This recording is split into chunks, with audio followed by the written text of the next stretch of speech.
Hey guys, welcome back to Studio B. My name is Emily, and today we're going to be interviewing the teachers about their learning styles. In your experience, do certain learning styles work better with certain subjects or topics? I think it's a little bit of both, and it is kind of up to the teacher to help kind of decide which makes sense. I teach an upper level statistics class that they take for college credit, and so I would present it a little bit differently in that sense because it is a college class versus like what I might consider if it was just for that high school level. So, and then again, statistics is a little bit more about kind of engaging in that material and working with data, and so it's a little bit different approach versus like a regular math class as well. So definitely have to be adaptive. It depends, honestly. Because even though, for example, AP Lang, right, we do a lot of writing, a lot of reading in here, but I think it doesn't necessarily matter what learning style you have that goes with that. I think it just depends on your ability to make things work for you. Like just today, for example, I went over some conversations about note taking and studying and how everybody has their own method of how to do that.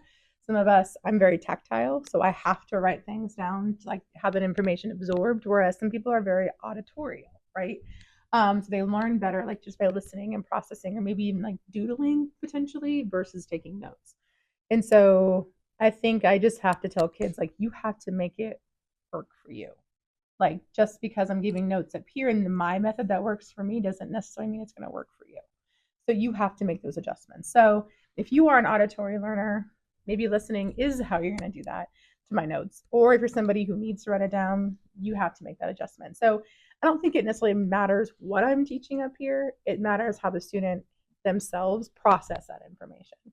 And sometimes we don't really know, right, what that looks like for us until later on in life. Like for me in college, I didn't really realize how tactile of a learner that I kind of was. I had to kind of do it to understand it. That kind of comes with, I think, a little bit of maturity as well. um, so I don't know if it really matters, honestly, the topics and things like that. I just think it just matters in how like we ourselves understand how we learn, and then we make those adjustments based on the classes that we're in. And have you ever had to change your teaching style to better accommodate the learning styles of your class? And then what was that process like? When I was teaching, like in some of our other math classes, I definitely made some other changes to help go along with kind of as we were seeing like kind of students change and like just overall approaches. We started focusing on a little bit more engaging activities, getting students up at the board and things like that to do some of our work versus just sitting and taking notes and doing that all of the time. Right. Ooh. Well, it's always an ever changing process. Like I've been teaching for 20 years now. And so learners today are different than learners potentially were 20 years ago when I began this. So I don't know if I had to adjust necessarily what I do, but I do have to provide opportunities for different ways to learn. So, like, for example, up there, you'll see like we have these like posters that they had to make. So it's a little bit more focused on the creative side of things. And so a lot of kids really like that. And I think in high school, we tend to forget that part because we're so digital. So we forget that kids still tend to like to do things like this. And so adding that in, plus I do a lot of digital assignments too. And I do a lot of a variety of things, collaborative work. We do a lot of movement in here. So like I'll post multiple choice, like A, B, C, D, E around the room. And then I'll have kids like go stand in the corner if that's like the response and they have to defend that. So like I try to just provide several different learning opportunities in one room. So it's not just note taking every single day for this topic because not every kid learns like that. So How do you decide to whether focus on more visual aids, lectures, or hands-on activities during a lesson? I think it kind of just depends on how or what you're kind of teaching and what that should look like. It's kind of hard to kind of explain, but like for statistics, like we look at data all of the time, and anytime that we can look at like behaviorally what's happening, if we can look at it on a graph and looking at the numbers, like seeing it in multiple representations has always been helpful. And so we try to provide that in many different resources. And so if it's like a really something that's easy to kind of see in that aspect, sometimes when you get a little bit more abstract in other math courses, it's a little bit more challenging to see that where the different representations might just cause more confusion. So you kind of just have to pay attention to what it is that you're doing and Yeah. when's it a good time to do everything.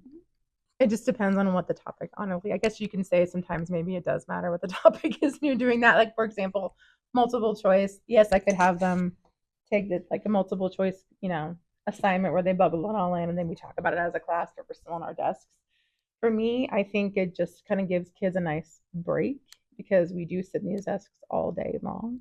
And kids sometimes themselves are like, I don't want to move. I'm like, I don't care. Like, you gotta stretch. You've been, stagnant for too long. But I do make those decisions just based on I try to find ways to interact in a different way with the topic with kids because multiple choice is so boring sometimes, right?